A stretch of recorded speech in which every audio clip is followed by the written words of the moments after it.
welcome back to Onyx Geek, and I'm doing another book recommendation. Usually I do them for young adult books, but I do read some juvenile books sometimes.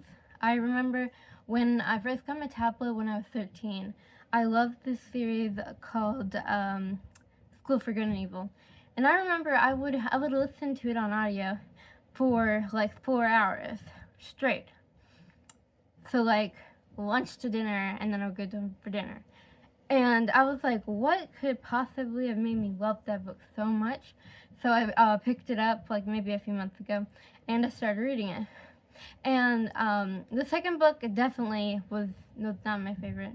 I mean, I could kind of remember bits of it, but it was so good. It's kind of like you're reading a juvenile book in the first two, but then the third book, you're like, shouldn't the series be over by now? And you're wondering what's going on. But the the fourth book and the fifth book are so good. The way it was just so, I don't know. It's like it's a spin-off of Fairy Tale. You have two schools, a school for good and a school for evil, and like it's almost like two different series. It's funny.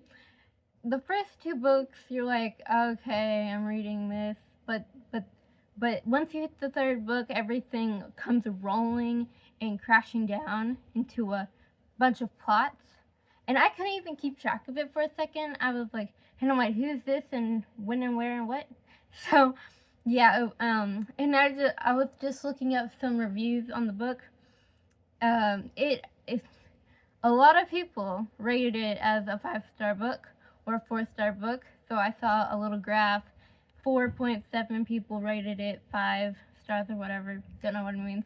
But or actually, initially when I looked it up, I looked up School for Good and Evil, and I didn't say the books. There was actually a film on Netflix, and I back then I liked everything, but I don't think it was that good. And the reviews for that were 4.1. So then I was like, hey, no, wait, why are they talking about a film in the reviews? And I was like, oh, the movie. So I typed in the book. So you had 4.1 for the movie, and 4.7 for the book series. And then I was like, well, cause like I like everything. I don't know what it is. If I'm not a good taste tester, no. I'm just like, it's all good. I don't know. But either way, I was looking at bad reviews, because sometimes I need to like open my eyes to the stuff that were bad or not good. So a lot of people were saying the plot, it was just going too many places. Sometimes it was fast, and then sometimes it was slow, which actually makes sense. But I wouldn't say it's like a terrible thing that I would. It wasn't like terrible where I'm going to take a star away from it, but it was definitely in there. I can see where they're coming from. Other reviews were bad messages for girls. It's a fairy tale. What do you expect? Okay, go into the story knowing it is a juvenile book for 12 plus, and it's about fairy tales, you know, where Cinderella is dressed up in a nice pretty dress and she kisses the prince at the end. That is what you're going for. Yeah, so it was funny.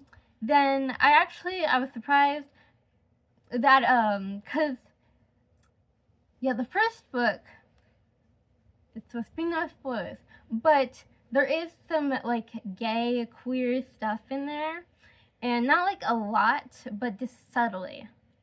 You can barely notice it's there, and probably that. I was glad to see that there were like no reviews about that, but I did see they sexually described a child. Which child, first off? Either way, it was a pretty good book. The character development was good.